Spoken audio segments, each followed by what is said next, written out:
And I will take it forward also that basically Netanyahu, this gangster in the Middle East, he trapped Trump and blackmailed Trump with the Epstein files and forced him into this war, dragged him into this war, which is a war of Netanyahu, which is not America's war. And Trump has betrayed his mandate to the American people and to the mega base, because now it's no longer America first, it's Israel first. And he said no more wars. He's now jumped into these wars when there was no threat at all.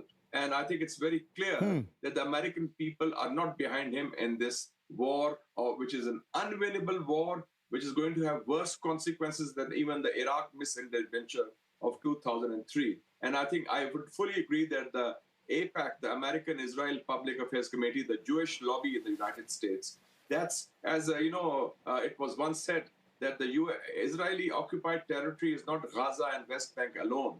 It's also the United States Congress and the Washington establishment. Sadly, that is turning out to be true.